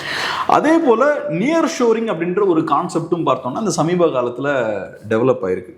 இப்போ நான் ஏற்கனவே சொன்ன மாதிரி ஆஃப் ஷோரிங்ன்ற கான்செப்ட் இருக்குது, அதே மாதிரி ஆஃப் ஷோர் அவுட் சோர்சிங்ன்ற கான்செப்ட் இருக்குது. அமெரிக்காவிலேருந்து இங்கே ப்ராஜெக்டை அவுட் சோர்ஸ் பண்ணிடுவாங்க இந்தியாவுக்கு, இங்கேருந்து நம்ம பண்ணி கொடுப்போம். ஸோ இப்போ என்ன ஆகுதுன்னா பெரிய டிஸ்டன்ஸ் இருக்குது. அவங்களுக்கு நைட்னா நமக்கு பகல், அது போக பெரிய கல்ச்சுரல் டிஃப்ரென்ஸும் இருக்குது. அவங்க பேசக்கூடிய மொழி ரொம்ப டிஃப்ரெண்ட்டான மொழியாக இருக்குது. ஸோ நமக்கும் அவங்களுக்கும் பெரிய ஒரு டிஃப்ரென்ஸ் இருக்குது. ஸோ இன்னைக்கு இப்போ ஏஐயோட அசிஸ்டன்ஸ்லாம் இருக்கும்போது இதை தவிர்க்கலாம் அப்படின்னு பார்க்குறாங்க. ஸோ என்ன பண்ணுறாங்கன்னா, இப்போ யூரோப் இருக்குன்னா அங்கேருந்து ஒர்க்கை இங்கே கொடுத்து இந்தியாவுக்கு அவுட் சோர்ஸ் பண்ணுறதை விட பக்கத்தில் ஈஸ்டர்ன் யூரோப் இருக்கும் இல்லையா, அந்த நாடுகளுக்கு கொடுத்துறது. ஈஸ்டர்ன் யூரோப்பில் போலண்ட், அப்புறம் ருமேனியா, இந்த மாதிரி நாடுகள்லாம் இருக்குல்ல, அங்கே கொடுத்து பண்ணிடலாம். அவங்களுக்கும் ஈஸ்டர்ன் யூரோப்பில் இருக்கக்கூடிய மக்களுக்கும் யூரோப்புக்கும் பெரிய டிஃப்ரென்ஸ் கிடையாது. அவங்க எல்லாம் வெள்ளைக்காரங்க தான், பெரிய டைம் டிஃப்ரென்ஸ் கிடையாது, ஓரளவுக்கு கல்ச்சர்ல எல்லாமே பொருந்தி போகக்கூடியவங்க. ஸோ இன்னும் கொஞ்சம் கூட அண்டர்ஸ்டாண்டிங் பெட்டராக இருக்கும். இந்த மாதிரியான அட்வான்டேஜஸ்லாம் இருக்குது. அதே மாதிரி அமெரிக்கன்ஸ் எடுத்துக்கிட்டோம்னா எதுக்கு நம்ம அந்த ஒர்க்கை இந்தியாவுக்கோ பங்களாதேஷ்க்கோ நம்ம கொடுக்கணும்? அதுக்கு பக்கத்தில் மெக்சிகோவில் நம்ம பண்ணிக்கலாம். மெக்சிகோவுக்கும் யூஎஸ்க்கு இருக்க அண்டர்ஸ்டாண்டிங் இன்னும் பெட்டராக இருக்கும். இந்தியாவுக்கும் அமெரிக்காவுக்கும் ஒர்க்கர்ஸுக்கு இருக்கக்கூடிய அண்டர்ஸ்டாண்டிங்கை விட மெக்சிகன் ஒர்க்கர்ஸுக்கும் அமெரிக்கன் ஒர்க்கர்ஸுக்கும் இருக்கக்கூடிய அண்டர்ஸ்டாண்டிங் இன்னும் பெட்டராக இருக்கும். பக்கத்து நாடுகளில் கனெக்ஷன் இன்னும் பெட்டராக இருக்கும். ஸோ இது வந்து இன்னொரு முக்கியமான விஷயம். இதை நியர் ஷோரிங்ன்றாங்க. நியர் ஷோரிங்னா என்ன? டிஸ்டன்ஸ் கம்மி பண்ணிட்டான் பாருங்க. இந்தியா மாதிரியான ஒரு கண்ட்ரிக்கு அந்த ஒர்க்கை வந்து அனுப்புறதை விட நம்ம பக்கத்தில் இருக்க நாடுக்கே நம்ம பண்ணிடலாம். இது அவன் பண்ணுறதுக்கான காரணம் என்ன? அதை பண்ணும்போது அவனுக்கு ப்ராஃபிட் இன்னும் பெட்டராக இருக்குது, அவனுக்கு ப்ரொடக்டிவிட்டி இன்னும் இன்க்ரீஸ் ஆகுது. ஸோ இதெல்லாம் நடக்கும்போது அப்போ இந்தியாவை தவிர்க்கிறான் அவன். ஸோ இதுவும் இந்தியாவுக்கு ஒரு சிக்கல். இந்தியாவில் நிறைய ஜாப் லாஸ்லாம் ஏற்படுறதுக்கு இதுவும் ஒரு முக்கியமான காரணம். இப்போ ஐடியில் மட்டும் இல்லாமல் மற்ற துறைகள்லையுமே வந்து இந்த ஏஐனால வேலைவாய்ப்பானது பறிபோகுது அப்படின்ற ஒரு, குறிப்பாக கல்வித்துறை, ஸோ இந்த மாதிரியான இடங்கள்ல கூட வந்து ஏஐனுடைய ஆதிக்கம் வருது. அதனால ஆசிரியர்கள் தேவையில்லை. இப்போ நம்ம கூட ChatGPTல எனக்கு இப்போ குருவே தேவையில்லை, ChatGPTல போட்டால் அது என்ன எல்லாத்தையும் எடுத்து கொடுக்குது. ஸோ இந்த மாதிரி இருக்கும்பொழுது நம்ம ஐடியில் மட்டும் அதை பார்க்குறோம், மற்ற எல்லா துறைகள்லையுமே அது நடக்குது இல்லை லே ஆஃப். இப்போ சில இண்டஸ்ட்ரீஸில் பெருசாக ஏஐயால் இம்பேக்ட் பண்ண முடியாது. இப்போ உதாரணத்துக்கு ஹெல்த் செக்டர் எடுத்துக்கிட்டோன்னா அங்கே உடனடியாக இம்ப்ளிமெண்ட் பண்ண மாட்டாங்க. ஏன்னா அது ரொம்ப சென்சிட்டிவான ஒரு ஏரியா, மனித உயிர் சம்மந்தப்பட்ட விஷயம். ஸோ அங்கெல்லாம் பெருசாக கை வைக்க மாட்டாங்க. ஆனால் நீங்கள் சொன்ன மாதிரி எஜுகேஷன் வரும்போது ஏஐ அந்த வேலையை சூப்பராக பண்ணும். ஆனால் இன்னைக்கு நம்ம எடுத்துக்கிட்டோம்னா நம்மளோட யூனிவர்சிட்டிஸ்லாம் அப்படியே தானே இருக்குது. லைலா காலேஜ்லேயோ இங்கே இருக்கக்கூடிய சதிபமா காலேஜ்லேயோ ஸ்டாஃபை கம்மி பண்ணல, அதே மாதிரி இதுக்கு முன்னாடி இருந்த மாதிரி தான் ஸ்டாஃபை மெயின்டைன் பண்ணுறாங்க. ஸோ ஏஐ வந்ததால் இங்கே இருக்கக்கூடிய ட்ரெடிஷ்னல் இன்ஸ்டிடியூஷன்ஸில் பெரிய மாற்றம் ஏற்படலை. ஆனால் என்ன ஆயிருக்குன்னு பார்த்தோன்னா, இந்த பைஜூஸ் மாதிரியான நிறுவனங்கள்லாம் இருந்தது இல்லையா, எஜுகேஷன் ஆன்லைனில் டீச் பண்ணக்கூடிய நிறுவனங்கள்லாம் இருந்தது இல்லையா, அங்கே நிறைய லே ஆஃப்ஸ் நடந்திருக்கு.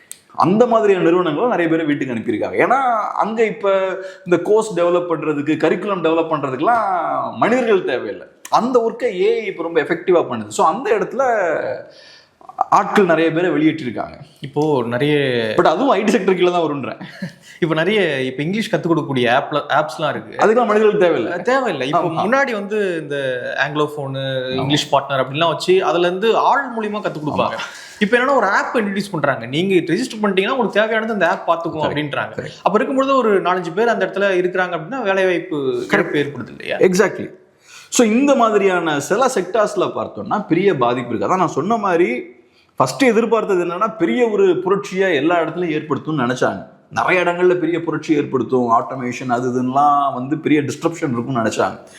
ஆனா இப்போதைக்கு அந்த விஷயங்கள்லாம் நடக்கல. பட் இருந்தாலும் சில செக்டார்ல பார்த்தோம்னா சீரியஸான டேமேஜ் ஏற்படுத்திருக்கு. குறிப்பா எஜுகேஷன்ல பார்த்தோம்னா சீரியஸான டேமேஜை ஏற்படுத்துது. அதே மாதிரி இப்போ கண்டென்ட் கிரியேஷன்லாம் ஏஐ பெரிய ரோல் ஃபியூச்சர்ல ப்ளே பண்ணலாம். ஏன்னா இப்போ நம்ம பண்ணக்கூடிய ஒர்க்கை விட ஏஐ டெஃபினட்டாக இன்னும் பெட்டரான ஒர்க் பண்ணும். ஸோ இதில் நம்ம புரிஞ்சுக்க வேண்டியது என்னன்னா, ஒரு ஃபீல்டில் நம்ம தாக்கு பிடிக்கணும்னா நம்ம குவாலிஃபைடாக இருக்கணும். முன்னாடி மாதிரி அறகுறையாக இருந்தோம்னா தாக்கு பிடிக்க முடியாது. ஏஐ வந்தாலும் சரி, எது வந்தாலும் சரி, உங்களுக்கு ஸ்கில்ஸ் இருக்குது, நீங்கள் நல்லா குவாலிஃபைடான ஆளாக இருக்கீங்கன்னா உங்களை ரிப்ளேஸ் பண்ண முடியாது. சில விஷயங்களை மெஷின்ஸால் பண்ண முடியாது, ஏஐயால் பண்ண முடியாது. என்னதான் இண்டஸ்ட்ரியலைசேஷன்லாம் நடந்தாலும் நம்ம ஏற்கனவே பார்த்த மாதிரி தான் கம்ப்யூட்டர்ஸ் வந்ததுக்கப்புறம் மனுஷனுக்கு வேல்யூ இருக்குது. பட் கம்ப்யூட்டர்ஸ் வந்து நிறைய பேருக்கு வேலை போயிருன்னு நினச்சாங்க, வேலை நிறைய பேருக்கு போச்சு. அதை தாண்டி மனிதர்களுக்கு நிறைய வேலை இருக்குது. அதே மாதிரி தான் இண்டஸ்ட்ரியலைசேஷன் வந்தப்பையும் நிறைய வேலைகள் போச்சு, ஆனால் அதை தாண்டி புதுசாக நிறைய வேலைகள் உருவாச்சு. ஸோ இங்கேயும் அதே மாதிரி தான். இப்பயும் பார்த்தோம்னா நல்ல ஹைலி ஸ்கில்டாக விஷயமுள்ள ஆட்களாக இருக்கோம்னா மனிதர்களை இந்த டெக்னாலஜிலாம் டெஃபினட்டாக ரிப்ளேஸ் பண்ணாது. இப்பயும் இந்த எக்ஸ்பர்ட்ஸ்லாம் சொல்கிற விஷயம் என்னென்னா, இந்தியாவில் நிறைய ஆப்பர்ச்சுனிட்டிஸ்லாம் இருக்குது. இப்போ ஏஐ ரெவல்யூஷன் இருக்குன்னு வச்சுப்போமே, இது ஏஐ நிறைய ஆப்பர்ச்சுனிட்டிஸை புதுசாக கிரியேட் பண்ணுது. ஆனால் அதை யூஸ் பண்ணுற கெப்பாசிட்டி இந்தியன் ஸ்டூடெண்ட்ஸுக்கு இல்லைன்றாங்க. அதுக்கேற்ற மாதிரி ஸ்கில் செட்டோட இவங்க இல்லை. நம்ம எஜுகேஷனல் இன்ஸ்டிடியூஷன்ஸ்லாம் இன்னும் அதுக்கு அடாப்ட் ஆகலைன்றாங்க.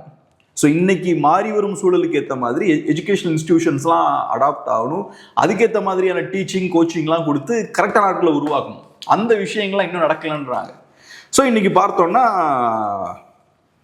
இப்போ எஸ்பெஷலி யங்ஸ்டர்ஸை ரொம்ப பாதிக்கப்படுறாங்க, குறிப்பாக ஃப்ரெஷர்ஸ். ஏன்னா நிறுவனங்கள் இப்போ ஃப்ரெஷர்ஸ் எடுக்கிறது ரொம்ப கம்மி பண்ணிட்டாங்க. இந்த லாஸ்ட் ஒரு 2-3 இயர்ஸாகவே இது போய்கிட்டு இருக்கு. ஃப்ரெஷர்ஸை ரெக்ரூட் பண்ணுறத பெரிய பெரிய நிறுவனங்கள் பெரிய அளவில் கம்மி பண்ணியிருக்காங்க. ஏறக்குறைய 20-30% கம்மி பண்ணியிருக்காங்க. ஓகே, இருக்கிறவங்க வச்சே பண்ணிக்கலான்றாங்க. அது போக இருக்கவங்களையும் வெளியேற்றிட்டு இருக்காங்க. ஓகே, அப்போ படித்து முடிச்சுட்டு வெளியே வரக்கூடிய பசங்களுக்கு உள்ளே போகிறது சிக்கலாக இருக்கு. ஆமாம், நார்மலான டைம்லேயே பெரிய பூம் இருக்கும் போதே ஒரு 50% பசங்களுக்கு உள்ளே போகிறதுல நிறைய சிக்கல்கள் இருக்கும். இப்போ நார்மலான சூழல் இல்லை, இப்போ அசாதாரணமான ஒரு சூழல் இருக்குது. புதுசு ஆட்களை உள்ளே எடுக்கிறதுக்கு ரொம்ப யோசிக்கிறாங்க. ஏன்னா அவங்கள பொறுத்தளவில் இப்போ ஏஐன்னு ஒரு பெரிய ஒரு டூல் அவங்க கையில் இருக்குது. புதுசாக ஒருத்தனை உள்ளே கொண்டு வந்து, ஒன்றும் தெரியாதவனை உள்ளே கொண்டு வந்து அவனை ட்ரெயின் பண்ணி மோல்ட் பண்ணி ஒரு 2 இயர்ஸ் வேஸ்ட் பண்ணும். அதுக்கு அவங்க ரெடியாக இல்லை. ஸோ இந்த மாதிரியான சூழல் இருக்கும்போது இப்போ என்ன ஆயிருக்குன்னு பார்த்தோம்னா, எம்ப்ளாயீஸோட சேலரி வந்து பெருசாக இன்க்ரீஸ் ஆகலை. எப்போவுமே முதலாளித்துவத்தோட கேரக்டரே இதுதான். கோவிட் டைம்ல நான் சொன்ன மாதிரி ஒரு ஜாப் பூம் இருந்தது, நிறைய எம்ப்ளாயீஸுக்கான தேவை இருந்தது. அப்போ என்ன பண்ணுவாங்க, சேலரி ஏற்றுவாங்க. எனக்கு எம்ப்ளாயீஸுக்கான தேவை இல்லை, நான் இருக்கவனே அடித்து வெளில வரட்டிட்டு இருக்கேன். அப்போ நான் என்ன பண்ணுவேன், இதுதான் சாக்குன்னு சொல்லி நான் என்ன பண்ணுவேன், சம்பளத்தையும் கம்மி பண்ணிடுவேன். ஓகே, ஸோ ஒன்று 10% எம்ப்ளாயீஸை தூக்குறாங்க, 13% எம்ப்ளாயீஸை கம்பெனிலேருந்து தூக்குறாங்க. ஆட்களை நீங்கள் தூக்குனாலே உங்களுக்கு பெருசாக ரெவன்யூ இன்க்ரீஸ் ஆகிடும், ப்ராஃபிட் இன்க்ரீஸ் ஆகிடும் உங்களுக்கு. ஏன்னா உங்களுக்கு ஆஃபீஸ் ஸ்பேஸ் மிச்சமாயிடும், மாசம்லாம் கொடுக்க வேண்டாம், ஹெல்த் கேர் அது இதுன்னு எந்த செலவுமே இருக்காது. ஸோ உங்களுக்கு பயங்கரமாக ப்ராஃபிட் வந்து இன்க்ரீஸ் ஆகும். அது போக நீங்கள் என்ன பண்ணுறீங்க, எம்ப்ளாயீஸுக்கு கொடுக்க வேண்டிய சேலரியும் கொடுக்க வேண்டியதில்லை, கம்மியான சம்பளத்திலே நீங்கள் வேலை வாங்கிடலாம். ஸோ கேபிட்டலிசம் இப்படி தான் ஃபங்க்ஷன் ஆகும். சில காலகட்டத்தில் பார்த்தோன்னா நிறைய சம்பளம் கொடுப்பாங்க, சில காலகட்டத்தில் கொடுத்ததை ஃபுல்லாக உறிஞ்சு எடுத்துருவாங்க. ஸோ அதனால் இப்போ எம்ப்ளாயீஸ் பார்த்தோன்னா ஒரு பயத்தில் இருக்காங்க. அதனால ஒரு 4-5 இயர்ஸ் முன்னாடிலாம் பார்த்தோன்னா குவிட் பண்ணி புது கம்பெனிக்கு போகிறது, அங்கேருந்து இங்கே போகிறது, ஜம்ப் பண்ணிகிட்டே இருக்கிறதெல்லாம் இருக்குங்களா, அது அதிகமாக நடந்துட்டு இருந்தது. இப்போ அதெல்லாம் ரொம்ப கம்மியாயிருச்சு. தொழிலாளர்கள் இப்போ ஒரு கம்பெனியை விட்டு இன்னொரு கம்பெனிக்கு போகிறதுக்கு யோசிக்கிறாங்க. ஏன்னா ஜாப் செக்யூரிட்டி இல்லை அப்படின்ற ஒரு சூழல் இருக்கு. ஸோ இப்போ ஒரு விஷயம் என்னன்னா, இப்போதைக்கு ஏஐ வந்து சில தாக்கத்தை ஏற்படுத்துது.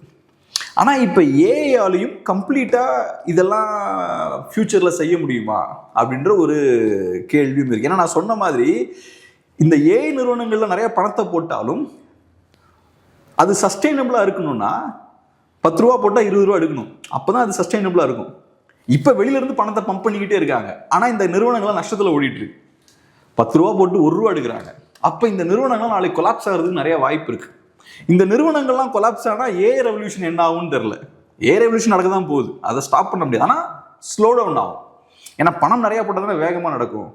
அந்த ஏஐ பபுள் வெடிச்சிருச்சுன்னா என்ன ஆகும், பணம் வந்து சேர வேண்டிய இடத்துக்கு வேகத்தில் வந்து சேராது, அப்போ கொஞ்சம் ஸ்லோவாக நடக்க ஆரம்பிக்கும். ஸோ அது நடக்கிறதுக்கான வாய்ப்பு இருக்குது அப்படின்ற மாதிரியும் பார்க்குறாங்க. ஓகே, இன்னொரு பக்கம் அமெரிக்காவில் பெரிய அளவில் வேலை இழப்புகள் நடக்குது அப்படின்னா அது இந்தியாவையும் பாதிக்கும். ஏன்னா அங்கிருந்து உலகத்தையே பாதிக்கும். அங்கிருந்து நிறைய அவுட் சோர்சிங் வருது அப்படின்றத தாண்டி மனிதர்கள் இங்கிருந்து அங்கே போயிருக்காங்க. நிறைய ஆட்கள் இந்தியர்கள் நிறைய பேர் அமெரிக்காவில் ஒர்க் பண்ணிட்டு இருக்காங்க. அவங்களுக்குலாம் வேலை இழப்பு ஏற்படுது அப்படின்னும் பொழுது திரும்ப அவங்க இந்தியாவை தேடி வரும்பொழுது இந்தியாவிலையும் வேலை இழப்பு ஏற்படும் பொழுது ஸோ இது பெரிய பிரச்சனை ஏற்படுத்தும் இல்லையா அமெரிக்காவில் வேலை இழப்பு அப்படின்றது உலகம் முழுக்க. இப்போ அதான் நான் ஃபர்ஸ்டே சொன்ன மாதிரி ஓவராலாக எல்லா கம்பெனிஸ்லையும் ஆட்களை குறைச்சிட்டு இருக்காங்க. இப்போ நிறைய ஆட்களை எடுக்கும்போது தான் இந்தியர்களுக்கான தேவையெல்லாம் ஏற்படும். இந்தியர்களை ஏன் அமெரிக்கன்ஸ் ப்ரிஃபர் பண்ணுறாங்க, அமெரிக்க நிறுவனங்கள் ஏன் இந்தியன்ஸை ப்ரிஃபர் பண்ணுறாங்க? ஒன்றும் இந்தியன்ஸ் மேலே இருக்கக்கூடிய பெரிய பாசமோ இல்லைன்னா இந்தியன்ஸ் வந்து ரொம்ப ஸ்பெஷலாக இருக்காங்கன்றனால கிடையாது. இப்போ இந்தியர்களை கேட்டோம்னா அமெரிக்காவில் வாழக்கூடிய நம்ம ஆட்களை கேட்டோம்னா இந்தியர்கள் இல்லாமல் அவங்க அமெரிக்கன் கம்பெனிஸ்லாம் ரன் பண்ணவே முடியாது, நம்மளால தான் அவங்க ரன் ஆகுறாங்க அப்படின்லாம் சொல்லுவாங்க. பட் இந்தியன்ஸ் அவங்க ப்ரிஃபர் பண்ணுறதுக்கான காரணம் என்னன்னா சீப் லேபர். நம்ம கம்மியான ரேட்டுக்கு நம்ம வேலையை செஞ்சு கொடுக்குறோம். இப்போ நார்த் இந்தியன்ஸ் நம்ம ஏன் இங்கே ப்ரிஃபர் பண்ணுறோம் தமிழ்நாட்டில்? சீப் லேபர் அதே தான், அங்கே நம்ம சீப் லேபராக இருக்கும். ஸோ எக்கானமி பூம் ஆகும்போது கம்பெனிஸ் நிறைய பேரை ரெக்ரூட் பண்ணும்போது இப்போ நிறைய பேரை வெளில அனுப்பிட்டு இருக்காங்கல்ல. இப்போ பார்த்தோம்னா 10% வெளில அனுப்புறாங்கல்ல. ஒரு காலகட்டத்தில் ஒவ்வொரு வருஷமும் எக்ஸ்ட்ரா 20% எம்ப்ளாயிஸை உள்ளே கொண்டு வந்துட்டு இருந்தாங்க. சில நேரங்கள் 100% ரெக்ரூட்மெண்ட் இன்க்ரீஸ் பண்ணாங்க. ஸோ அப்போ என்ன ஆகும்னா பயங்கரமான டிமாண்ட் இருந்தது. அப்போ நீங்கள் வெறுமனே அமெரிக்கா மார்க்கெட்டை மட்டுமே நம்பி இருக்க முடியாது. அமெரிக்கா மார்க்கெட்டை மட்டுமே நீங்கள் அமெரிக்கன் லேபர் மார்க்கெட்டை மட்டுமே நீங்கள் நம்பியிருந்தீங்கன்னா லேபர் காஸ்ட் பயங்கரமாக இன்க்ரீஸ் ஆகிடும். அப்போ என்ன பண்ணுறாங்க, லேபர் அங்கேருந்து இம்போர்ட் பண்ணுறாங்க. இந்தியன்ஸை உள்ளே கொண்டு வராங்க, பாகிஸ்தானீஸை உள்ளே கொண்டு வராங்க, அரப் நேஷன்ஸ்லேருந்து நிறைய பேர் உள்ளே கொண்டு வராங்க, எல்லாம் கொண்டு வராங்க. எல்லாருக்கும் பணம் இருக்குது, எல்லாரும் ஹாப்பி. அப்போ மல்டி கல்ச்சுரலிசம்லாம் பேசுகிறாங்க. நம்ம எல்லாரும் ஒன்று தான், உலகமே ஒன்று தான், ரேஸ் ரிலிஜன் எத்தனிசிட்டிலாம் நம்மளை பிரிக்கக்கூடாதுன்னு அதுக்கேற்ற மாதிரி தத்துவம் எல்லாம் முதலுக்கு ஏற்ற மாதிரி தத்துவம் தான் நம்ம எல்லாம் பேசுவோம். ஸோ அந்த சூழலுக்கு ஏற்ற மாதிரி தத்துவம் எல்லாம் பேசணும். இன்னைக்கு ஜாப் லாஸ் இருக்கு, இருக்கிறவனெல்லாம் வெளில அனுப்பிட்டு இருக்கான். இதில் இந்தியாக்காரன் நடுவில் உட்காந்து அவனுக்கு பிரச்சனையா இருக்கு. ஸோ இப்போ என்ன பண்ணுறான், எல்லாம் கிளம்புகிடான்றான். இப்போ இந்த பழைய மல்டி கல்ச்சுரலிசம்லாம் பேசுறது இல்லை, இப்போ எல்லாரும் ஒண்ணுதான் பேசுறது இல்லை. இப்போ இந்தியன்ஸுக்கு எதுனா பயங்கரமான ஒரு ஹேட் பார்த்தோம்னா அங்கே போயிட்டு இருக்கு. இப்போ இந்தியன்ஸ் நிறைய பேர் சொல்றது இருக்குல்ல, நம்ம இல்லைன்னா அங்கே ஒன்றும் வேலை நடக்காதுன்னு. அப்படிலாம் எதுவும் கிடையாது. அது ஒரு 5 இயர்ஸ்க்கு முன்னாடி இது ட்ரூ மாதிரி இருந்தது. ஆனால் இன்னைக்கு பார்த்தோம்னா ஏயோட ஹெல்ப்போட அவன் வேலையை பார்த்துக்கலாம், இந்தியன்ஸ் இல்லாமல் அவன் வேலையை அவன் பார்த்துக்கலாம். ஸோ அப்படிப்பட்ட ஒரு சூழல் பார்த்தோம்னா இன்னைக்கு ஏற்படுது. ஸோ இந்த சூழல் இருக்கிறதால தான் ட்ரம்ப் மாதிரியான ஆட்களுக்கு ரொம்ப போல்டா இந்தியன்ஸ் உள்ள வரதை ஸ்டாப் பண்றதுக்கு தேவையான வேலைகள்லாம் பண்ண முடியுது. ரைட். அது தாண்டி வேற நிறைய அழுத்தங்களையும் போட முடியுது. இன்னைக்கு நான் பார்க்குறேன் நிறைய யூடியூப் சேனல்ஸ்ல என்ஆர்ஐஸ் வந்து இந்தியாவில் வந்து எப்படி செட்டில் ஆகலான்றதை பற்றி பேசிகிட்டு இருக்காங்க. உங்ககிட்ட நீங்கள் 10 கோடி ரூபாய்க்கு சேவிங்ஸ் இருக்குன்னா இந்தியாவில் நீங்கள் எப்படி செட்டில் ஆகலாம், இந்தியாவில் செட்டில் ஆகணும்னா உங்களுக்கு எவ்வளோ செலவாகும், உங்களுக்கு இப்போ 45 வயசுனா இன்னும் 15-20 இயர்ஸ் நீங்கள் வாழ்வீங்க, அந்த 20 இயர்ஸ் வாழ்றதுக்கு நீங்கள் அந்த உங்களோட 10 crores எப்படி எப்படிலாம் இன்வெஸ்ட் பண்ணணும், எங்கெங்கெல்லாம் இன்வெஸ்ட் பண்ணணும் அப்படின்ற விஷயங்கள் நிறைய வீடியோஸ் நான் பார்த்துட்டு இருக்கேன். ஏன் இதை பேசுகிறாங்க? ஸோ நிறைய இந்தியன்ஸுக்கு அங்கேருந்து இங்கே வரணுன்ற ஒரு விருப்பம் இருக்குது. அது காரணம் என்னென்னா அங்கே சூழல் சரியில்லை. அப்புறம் நிறைய இந்தியன்ஸ் அங்கேருந்து இங்கே வந்துட்டும் இருக்காங்க. அவங்களும் பார்த்தோன்னா இந்த மாதிரியான விஷயங்கள்லாம் போட்டுக்கிட்டே இருக்காங்க. அங்கேருந்து நாங்கள் இங்கே வரும்போது எங்களுக்கு என்னென்ன ஸ்ட்ரகிள்ஸ்லாம் இருந்தது, எங்களோட சேவிங்ஸ் எவ்வளோ இருந்தது. ஸோ அதனால் இப்போ ட்ரெண்டு பார்த்தோன்னா கம்ப்ளீட்டாக மாறிட்டு இருக்கு. ஆனால் இந்தியாவுக்கு இது பெரிய பாதிப்பு. நான் ஏற்கனவே சொன்ன மாதிரி இந்தியாவை பொறுத்தளவில் இண்டஸ்ட்ரியலைசேஷனை நம்ம ஸ்கிப் பண்ணிட்டோம். இங்க முழுமையா இண்டஸ்ட்ரியலைசேஷன் நடக்கல. சைனாவில் நடந்த மாதிரி இண்டஸ்ட்ரியலைசேஷன் நடக்கல. ஸோ இண்டஸ்ட்ரியலைசேஷனை ஸ்கிப் பண்ணிட்டு நம்ம என்ன பண்ணிட்டோம், டைரக்டா நம்ம ஐடிக்குள்ள ஜம்ப் பண்ணிட்டோம். இப்போ ஐடிக்குள்ள நம்ம ஜம்ப் பண்ணிட்டோன்றது ஒன்று. ஐடி செக்டர்லையும் நம்ம பெரிய ஹைலி ஸ்கில்டு சொஃபஸ்டிகேட்டட் ஒர்க் பார்க்கல, பேசிக்கான ஒர்க் தான் நம்ம பார்த்துட்டு இருக்கோம். நம்ம பார்க்கக்கூடிய வேலைகள் இருக்குல்ல, நிறைய வேலைகளை ஏஐயால ஈஸியாக ரிப்ளேஸ் பண்ண முடியும். ஸோ அப்போ ஐடி செக்டர் பெரிய லெவலில் ஸ்ட்ரிங்க் ஆச்சுன்னா நம்ம எக்கானமி என்ன ஆகும்? நானும் நீங்களும் பாதிக்கப்படுவோம், நிறைய பேர் பாதிக்கப்படுவாங்க. ஸோ இந்த சிக்கல் பார்த்தோம்னா, இந்த சேலஞ்ச் பார்த்தோம்னா இந்தியாவுக்கு இப்போ வந்து இவ்வளோ பிரச்சனைகள் இருக்கிற காரணத்தினால தான் நம்ம மக்கள் இந்த கவர்மெண்ட் ஜாப் அப்படின்ற ஒரு அந்த ஜாப் செக்யூரிட்டி அப்படின்னு ஒரு இடத்த நோக்கி ஓடுறாங்க. அதுலேயுமே பெரிய வாய்ப்புகள் இன்னைக்கு கிடைக்கல. ஒரு 1000 வேக்கன்சி இருக்குது அப்படின்னா 5 லட்சம் பேர் 10 லட்சம் பேர் அதில் வந்து ஓடுறாங்க. ஸோ எப்படி இந்த கவர்மெண்ட் ஜாப் நோக்கி ஓடுறது எப்படி பார்க்குறீங்க? எனக்கு வந்து இந்த கவர்மெண்ட் ஜாப்ஸாக இருக்கட்டும், ஜாப் செக்யூரிட்டின்ற கான்செப்ட் இதெல்லாம் எனக்கு உடன்பாடு கிடையாது. அது வந்து ஹியூமன் ஸ்பிரிட்டை வந்து டிஸ்ட்ராய் பண்ணிடும். இப்போ நம்ம காட்டுவாசிகளாக வாழும்போது நம்மளை வேட்டையாடுறதுக்கு எந்த மிருகமுமே இல்லை, நமக்கு எந்த ஆபத்துமே இல்லை அப்படின்னா என்ன ஆகும்?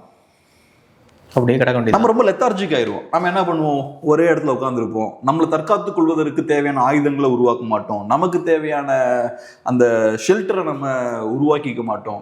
விஜிலண்டா இருக்க மாட்டோம். நமக்கு ஆபத்து நிறைய இருக்கு. இந்த சிங்கம் நம்மளை வேட்டையாடிடலாம், இந்த புலி நம்மளை வேட்டையாடிடலாம், நமக்கு ஏதாவது ஒரு பிரச்சனை வர்றதுக்கு வாய்ப்பு இருக்குன்னா தான் நம்ம என்ன பண்ணுவோம்? மைண்ட் ஃபுல்லா ஆக்டிவா இருக்கும். புது புது டெக்னாலஜி நம்ம அப்பதான் உருவாக்கும். ரைட், அந்த கம்பு எடுப்போம், கம்பை நம்ம கூர்மையா ஷார்ப்பா வைப்போம், அதை எப்படி எஃபெக்டிவா யூஸ் பண்ணணும் நம்ம ட்ரைனிங் எடுப்போம். குத்தனா 2 பேர் சாவணான்னு குத்தி பார்ப்போம். ஆமா, அப்புறம் தேவைன்னா நம்ம நாட்டுக்குள்ளேயே பஞ்சாயத்தை பண்றது. ஸோ என்னோட ஃபுல் பொட்டன்ஷியல் வெளியே வரணும்னா எனக்கு ஒரு எக்ஸ்டர்னல் த்ரெட் வேணும். அது இருந்தால் தான் நான் ஒரு மனிதனா ஃபுல்லா ஒர்க் ஆகும். அந்த full potential under normal circumstances வெளியே வராது. நீங்க எனக்கு ஸ்மூத்தான கன்வீனியன்டான ஒரு சூழலை ஏற்படுத்திட்டீங்கன்னா நான் பாட்டுக்கு அப்படியே உட்காந்துட்டு இப்படியே உட்காருவேன். அன்ஃபார்ச்சுனேட்லி கவர்மெண்ட் ஜாப்ஸ் அப்படிதான் இருக்கு. கவர்மெண்ட் ஜாப்ஸ்ல சேஃப்டி இருக்கு. நீங்க பெரிய சிக்கல்ல போய் முட்டாள்தனமா மாட்டினா தான் உங்களை வெளில தூக்கி போடுவானுங்க. அண்டர் நார்மல் சர்க்கம்ஸ்டான்சஸ் உங்களுக்கு எந்த பிரச்சனையுமே இருக்காது. அதே மாதிரி சில பெரிய பெரிய நிறுவனங்கள்லையும் பார்த்தோம்னா நீங்க உட்கார்ந்தீங்கன்னா அங்கேயே உட்காந்துக்கலாம். அது என்ன ஆகும்? உங்களுக்கு ஒரு சேஃப்டியை கொடுக்கும். நம்ம சொசைட்டில முட்டாள்தனமான ஒரு நம்பிக்கை, கவர்மெண்ட் ஜாப், அந்த சேஃப்டி, ஜாப் சேஃப்டி, அஷூரன்ஸ் அது இருந்தால் தான் பொண்ணு கொடுப்பானுங்க. அது லிட்டரலா ஒரு யங்ஸ்டரை ஸ்லாட்டர் ஹவுஸுக்கு அனுப்பக்கூடிய வேலை. அவனை சின்ன வயசுலேயே நீங்க கசாப்பு கடைக்கு அனுப்புறீங்க. அவன் அதுக்கப்புறம் அவன் லைஃபே வேஸ்ட் ஆகி போயிடும். நீங்க லைஃப்பை கம்ஃபர்டபுளா ஸ்பெண்ட் பண்றது முக்கியம் இல்லை, எனக்குள்ள இருக்கிற பொட்டன்ஷியல் நான் வெளில கொண்டு வரணும். அப்ப நான் காட்டுக்குள்ள போகணும், இருக்கக்கூடிய பிரச்சனைகள்லாம் நான் ஃபேஸ் பண்ணணும், அன்சர்டனிட்டிஸை நான் ஃபேஸ் பண்ணணும்.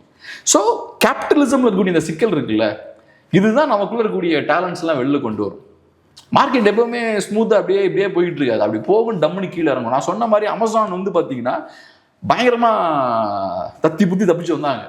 .com பபிள் பஸ்ட் நடக்கும்போது ஃபண்டிங்லாம் ஸ்டாப் ஆயிடுச்சு. பெரிய பெரிய நிறுவனங்கள்லாம் கொலாப்ஸ் ஆச்சு.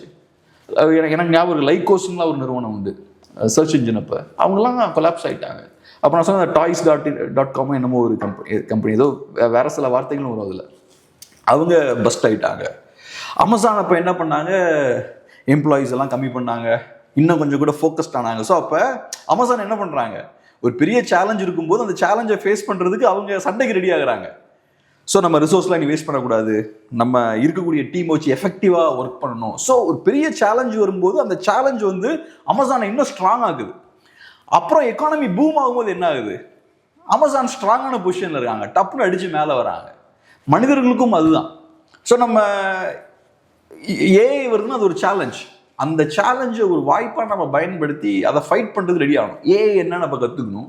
இப்போ நான் என்ன ஒர்க் பண்ணிட்டு இருக்கேன், என் ஒர்க்கை ஏஐ எப்படி அஃபெக்ட் பண்ணும். இப்போ நீங்கள் சொன்ன மாதிரி எஜுகேஷனல் இண்டஸ்ட்ரியில் இருக்கோம்னா ரைட், என் வேலை பறி போகிறதுக்கு நிறைய வாய்ப்புகள் இருக்குது. அப்போ நான் அதை மீறி நான் என்னோட இடத்த தக்க வைக்கணும்னா நான் சில விஷயங்கள் கற்றுக்கணும், யூனிக்காக சில விஷயங்கள் பண்ணணும். ஏஐயால் செய்ய முடியாத விஷயங்களை நான் யூனிக்காக பண்ணணும். அப்போ என்ன ஆகுது? இந்த சேலஞ்ச் வந்து என்ன பெட்டர் ஆகுது. அதுக்கப்புறம் அது உங்களுக்கு வேற புது ஆப்பர்ச்சுனிட்டிஸை கிரியேட் பண்ணி கொடுக்கும்.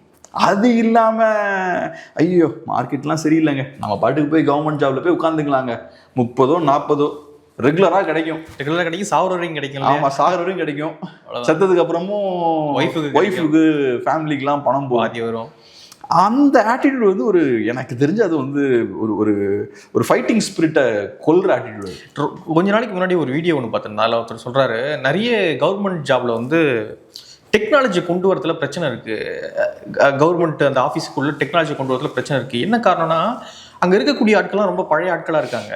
ஸோ அவங்களுக்கு இன்னைக்கு இருக்கக்கூடிய டெக்னாலஜியை கொண்டு போய் அதை சொல்லி கொடுத்து அதை அவங்க பழக்கி, ஸோ அவங்களுக்கு அதை புரிஞ்சிக்க மாட்டுறாங்க.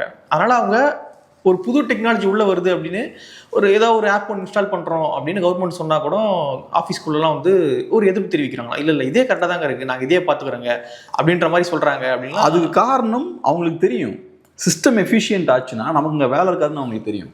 ஸோ நான் என்னோட இருப்பை தக்க வச்சுக்கணும்னா டெக்னாலஜிலாம் உள்ளே வர விடாமல் ஸ்டாப் பண்ணணும். ப்ரொடக்டிவிட்டி கம்மியாக இருந்தாலும் பரவாயில்ல.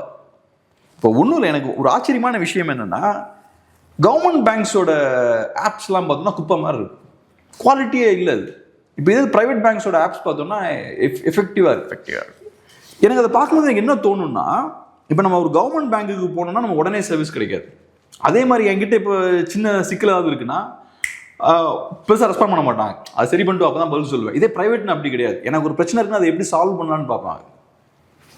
கவர்மெண்ட் பேங்க்கில் பாஸ்புக் கொண்டு வரலன்னா பாஸ்புக்கில் நான் ஒன்றும் பண்ண முடியாது சார், இல்லை வேறு ஏதாவது சார் ஒன்றும் பண்ண முடியாதுன்னு சொல்கிறேன் சார் அப்படின்னாங்கன்னா நம்ம போயிடணும். ப்ரைவேட் பேங்க்னா அப்படி இல்லை, நம்மளை அப்படி டீல் பண்ண மாட்டாங்க.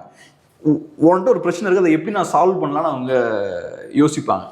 ஸோ ப்ரைவேட்டுக்கும் கவர்மெண்ட்டுக்கும் இந்த டிஃப்ரென்ஸ் இருக்குல்ல. ஈவன் ஆப்ஸை யூஸ் பண்ணும்போது அந்த டிஃப்ரென்ஸ்னால பார்க்க முடியுது.